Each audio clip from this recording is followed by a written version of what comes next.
Israel और फिलिस्तीन का जो युद्ध चल रहा है, इसके पहले रूस और यूक्रेन का युद्ध चल रहा था।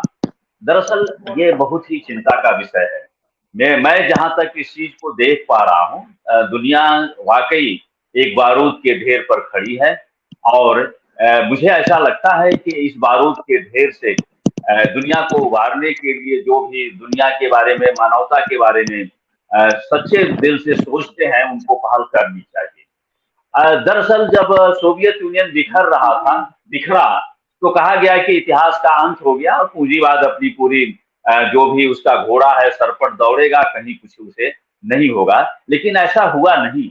और दरअसल उसमें जो सबसे महत्वपूर्ण बात है, वार्सा पैक्ट और सोवियत संघ के साथ जितनी भी ताकतें थी, जो एक सैन्य गुट बना हुआ था, अगर वह खत्म हो गया तो नाटो का औचित्य नहीं बनता है। और लेकिन फिर भी नाटो रहा और उसके बाद दुनिया में वर्चस्व की लड़ाई फिर से शुरू हो गई है। लेकिन जो सबसे महत्वपूर्ण बात है, जो हम फिलिस्तीन पर बात करना चाहते हैं, अगर देखा जाए तो प्रथम विश्व युद्ध के बाद से जो है ये फिलिस्तीन की घटना सामने आती है। और जैसा कि आनंद तिवारी ने अपने वक्तव्य में कहा, उसको हम नहीं जाएंगे विस्तार में, लेकिन इतना मैं कहना चाहूंगा कि उसमें दुनिया के पश्चिमी जगत की जो एक औपनिवेशिक धारणा थी अपने भू राजनीतिक परिदृश्य को स्थापित करने की, उसी के बीच से ये फिलिस्तीन की समस्या का भी प्रादुर्भाव हुआ। ये समस्या भी हमारे सामने आई। और इसका लोगों ने उस समय की राजनीति में लोगों ने सोचा कि जब दुनिया नए सिरे से संगठित हो रही थी, तो लोगों ने इसका हल भी निकाला। और हल निकालने में बहुत तरह की राजनीतिक परिदृश्य सामने आए। इस पर भी हम नहीं जानते हैं। हमारे देश, दुनिया के सभी लोग इस पर बात करते हैं और जानते हैं। आज की तारीख में जब हम फिलिस्तीन पर बात कर रहे हैं, उसमें हमास से बात कर रहे हैं, तो चिंता का विषय मेरे लिए यह है कि उस पूरे इलाके में जो इराक में सद्दाम हुसैन जो एक सेकुलर पर्सपेक्टिव में काम करते थे, जो फिलिस्तीन यासर अराफात, जो फिलिस्तीन का पीएलओ का जो कॉन्स्टिट्यूशन था वो सेकुलर आधार पर था, आज वहां पर इस इलाके में एक खास तरह का जो बात उभर रही है, ये कहीं ना कहीं पूरे दुनिया को कॉन्फ्लिक्ट में ले जा रही है। और कॉन्फ्लिक्ट में ले जाने में जो सबसे बात जो मैं देखता हूं, जो भारत के लिए चिंता का विषय है, कि जब हम एक सेकुलर और गुट निरपेक्ष आंदोलन के अगुवा होते थे, तो हमारी उस इलाके में अपने तरह से हर इलाके में मेरी अपनी हिंदुस्तान की एक पहचान थी, हमारे साथी थे। आज मुझे ऐसा लगता है कि हिंदुस्तान के विदेश नीति में जब हम फिलिस्तीन और हमास पर बात करते हैं, तो हमें बड़े ही सचेत होकर के सोचना होगा कि आज की तारीख में यासर अराफात उस फिलिस्तीन के आंदोलन का नेतृत्व नहीं कर रहे हैं। आज उसका उसका नेतृत्व जो है हमास कर रहा है। और जो कहीं न कहीं उसकी जो राजनीतिक विचारधारा है, वो कहीं न कहीं पूरे दुनिया के लिए एक चिंता का विषय है। और दूसरी तरफ जो इजराइल और पश्चिमी मुल्क हैं, उनमें भी जो विचारधारा है, जो चीजें हैं, तो ये पूरा दुनिया कॉन्फ्लिक्ट में आ रही है।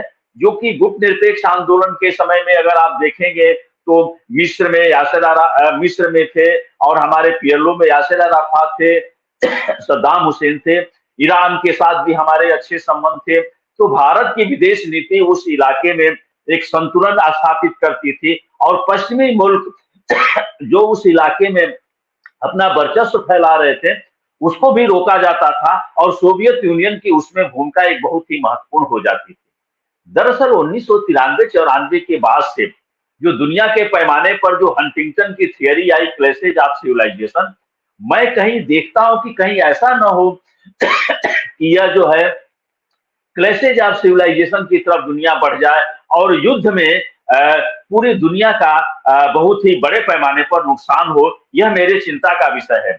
और भारत का नागरिक होने के नाते, और जो यह भारत जो गुट निरपेक्ष आंदोलन में दुनिया के पिछड़े मुल्कों को, विशेष करके जो मुस्लिम राष्ट्र थे, जो खाड़ी के देश थे, और पूरा सीरिया, यहाँ पर लेबनान का जो इलाका था, इस पूरे इलाके में भारत अपने तरह से जो भू राजनीतिक संतुलन स्थापित करता था, और उसमें भारत की भूमिका बहुत महत्वपूर्ण थी। आज हमारे लिए ऐसा लगता है कि यह एक बहुत ही पेचीदा सवाल बन गया है। और दुनिया में जो भी लोग अमन चमन के बारे में सोचते हैं, उनके लिए यह एक चिंता का विषय बना हुआ है। तीसरी बात जो मैं कहना चाहता हूं, और यही ये बात निश्चित रूप से पूरे दुनिया में गुर्बत है, पूरे दुनिया में कोविड से अभी हम निकल करके आए हैं, युद्ध का समय नहीं है, लेकिन युद्ध असंभावी इसलिए लग रहा है कि दुनिया में जो वर्चस्व है, पूरी दुनिया का जो समीकरण है वो लोकतांत्रिक नहीं है।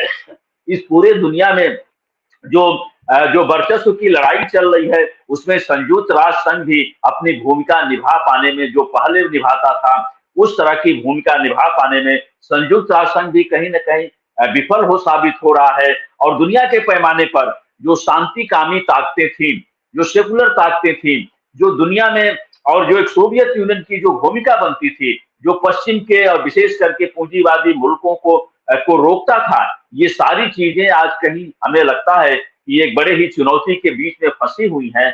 और ऐसे समय में मैं जो देखता हूं कि आने वाले समय में यह एक हमारे लिए बहुत बड़ी समस्या है, और जिस पर हमें बहुत ही सोचना चाहिए, विशेष करके भारत के लिए, कि हमारे सभी मित्र राष्ट्र जहां जिन पर हमारा एक राजनीतिक संतुलन बनता था, आज हम उसमें कोई किसी भूमिका निभाने की स्थिति में नहीं है। और मुझे ऐसा लगता है कि जो गुट निरपेक्षता की जो हमारी नीति थी, उसको आज हमें अपने विदेश नीति में सबसे ज्यादा प्रासंगिक लगती है, और उसको स्थापित करने की जरूरत है।